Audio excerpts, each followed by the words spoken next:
On voit sur votre carte que la ceinture de randonnée n'est pas si loin, mais que ça ne rejoint pas le secteur de la base de plein air. Pas encore. OK. Ça fait partie des projets là, de relier la ceinture de randonnée, parce qu'elle est très près, Mhm.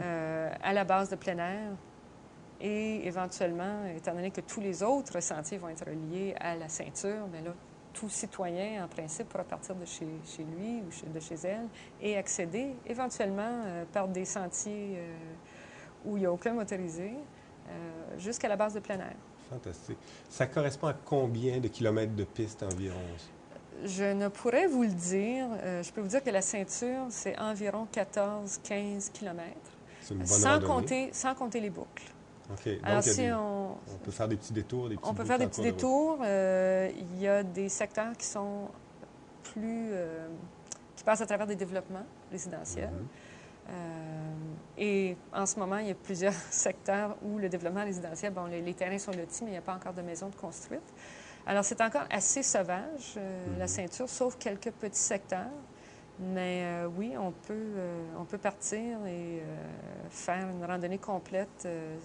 Écoutez, à cheval, c'est 2h30, 3 heures. À pied, ça doit être semblable, j'imagine. C'est certainement dans le même... la même chose. Et en vélo, ça dépend de notre forme physique. Ça dépend de la forme. Quand on pense vélo, parfois on pense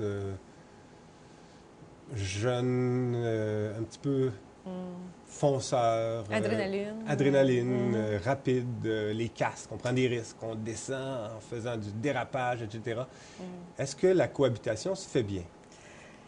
À date, la cohabitation se fait très bien. Le type de vélo que vous décrivez, c'est plus du vélo de descente. Ouais. Et le vélo de descente est concentré vraiment sur les pentes de ski.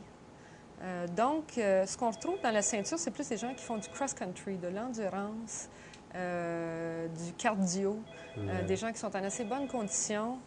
Oui, il peut arriver qu'il y en ait parmi ce groupe-là qui font des descentes peut-être un petit peu rapides, mais avec une bonne signalisation qui va être installée d'ailleurs cet automne, là, qui va sensibiliser les gens au fait que les sentiers sont multifonctionnels. On ne croit pas qu'il va y avoir de problème. Il y a plusieurs endroits aux États-Unis où cette cohabitation se fait. Dans l'Ouest canadien, ça se fait aussi. Alors, on a bon espoir qu'au Québec, là, on devrait être capable de... OK. Alors, j'imagine que ça fait aussi partie de la mission de votre organisme, de travailler à ça. Tout à fait. C'est non seulement de développer et de maintenir des beaux sentiers, mais d'y cohabiter de façon harmonieuse pour que tout le monde trouve son compte. Finalement, nous sommes tous des amants de la nature et des sentiers, alors on a intérêt à travailler ensemble. Ceux qui ne le sont pas, c'est parce qu'ils n'y ont pas goûté vraiment. Tout à fait, parce que c'est tellement beau, là, on a tellement des beaux paysages au Québec. Quand on parle de l'entretien de toutes ces pistes-là, parce que c'est de plus en plus de kilométrage de pistes, etc., on a parlé de subventions, mais est-ce que vous êtes responsable de l'entretien de toutes ces pistes-là? Est-ce que la Ville en fait une partie? Comment ça se fait, tout ça? Nous ne sommes pas des gestionnaires de sentiers. On est prêt à travailler justement de concert avec la Ville et tout propriétaire là, qui sera prêt éventuellement à nous céder des droits de passage. De la façon qu'on va fonctionner pour l'entretien, c'est sûr que nous allons tenter de faire des corvées, par exemple, en début de saison, en mi-saison. Une fois que les subventions sont terminées, mais là, il y a encore des des investissements à faire pour les entretenir, comme vous le mentionnez. Ça va se faire soit par la Ville et par des bénévoles. Okay. Donc, on fait une tournée à l'automne pour ramasser un peu, pour profiter de la belle saison. On fait une tournée au printemps. Là, par exemple, j'ai constaté hier que la neige avait fait beaucoup de dommages le long des sentiers. C'est dommage parce que tout était très beau, très bien aménagé, parce que la subvention vient de... On vient de compléter les gros travaux.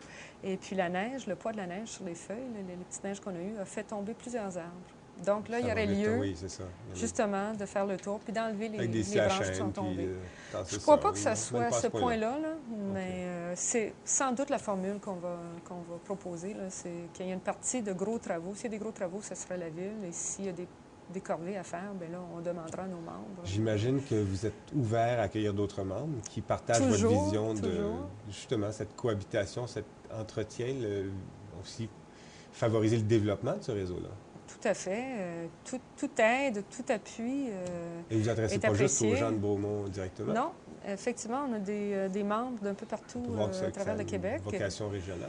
Tout amant de la nature, comme je vous disais tantôt, qui veut nous appuyer est le bienvenu. En fait, lorsqu'on devient membre des Amis des Sentiers, on n'achète pas une carte de membre qui nous donne accès à un réseau de sentiers. On garantit qu'il y a un groupe de gens qui va travailler pour les protéger et les restaurer, ces sentiers-là, et en développer de nouveaux. Alors, il faut bien faire attention, là, c'est pas...